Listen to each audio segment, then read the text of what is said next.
Oke, kita mulai. Cost of production atau biaya produksi. Oke. Kemarin kita review, kita sudah mengetahui supply dan demand, penawaran dan permintaan. Supply dan demand, dua kata yang paling sering digunakan oleh para ekonom. Supply penawaran, demand permintaan. Ya. Supply, demand, dan market equilibrium. Pembahasan kita mengenai hal itu ke belakang sudah. Lalu,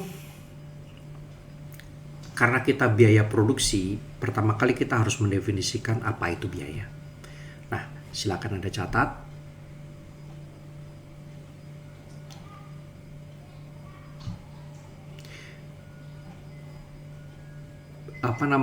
Menurut hukum penawaran, yang namanya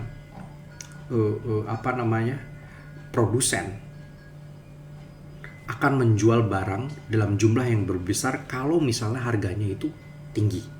Ya, semakin tinggi harganya, dia ingin lagi menjual barangnya. Itu sebabnya maka kurva penawaran bentuknya adalah kemiringannya positif, ya, ke atas gitu kurvanya. Kemiringannya positif.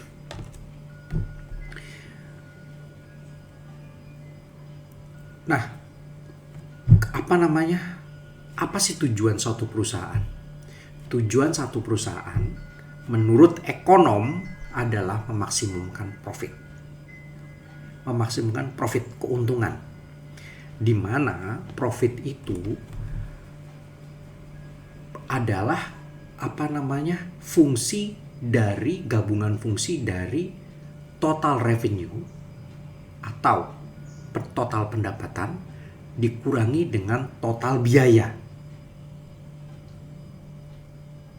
atau total cost.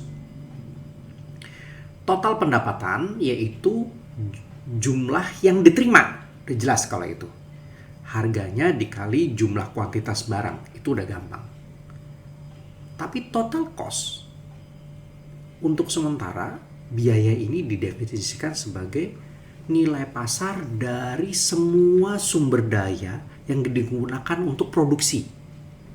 Untuk produksi.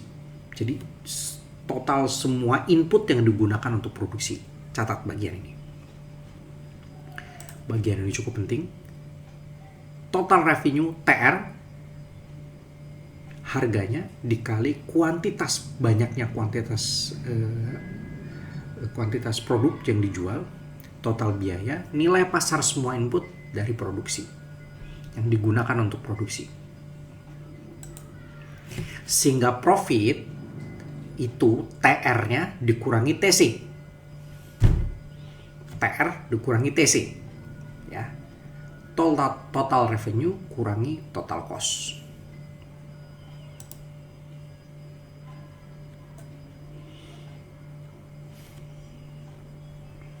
Nah,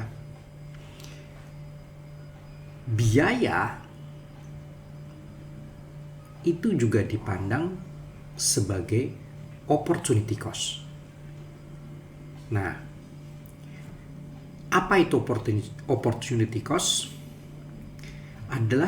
Jadi dulu sudah pernah saya jelaskan, yang namanya orang ekonomi itu selalu memandang kalau ada biaya, tidak hanya uang yang keluar, tidak hanya kas yang keluar, tetapi juga sesuatu atau pengorbanan lain di luar kas yang keluar itu yang dikatakan sebagai merugikan bagi kita.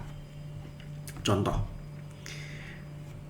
waktu dulu contohnya selalu yang paling gampang adalah kalian sekolah, berada di depan online learning ini, sebenarnya kalian dan membayar biaya sekolah, sebenarnya tidak hanya biayanya tidak hanya biaya sekolahnya itu aja, tetapi biaya yang terjadi adalah juga waktu kalian untuk bekerja misalnya di luar, yang seharusnya dapat 100.000 per hari jadi hilang, misalnya kayak gitu. Karena Anda duduk di dalam online learning ini. Biaya yang hilang ini nih, yang waktu bekerja kalian ini, itu yang dinamakan opportunity cost atau biaya kesempatan.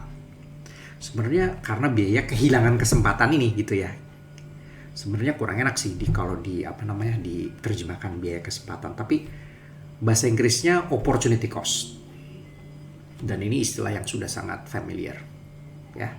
Kita lanjut nanti.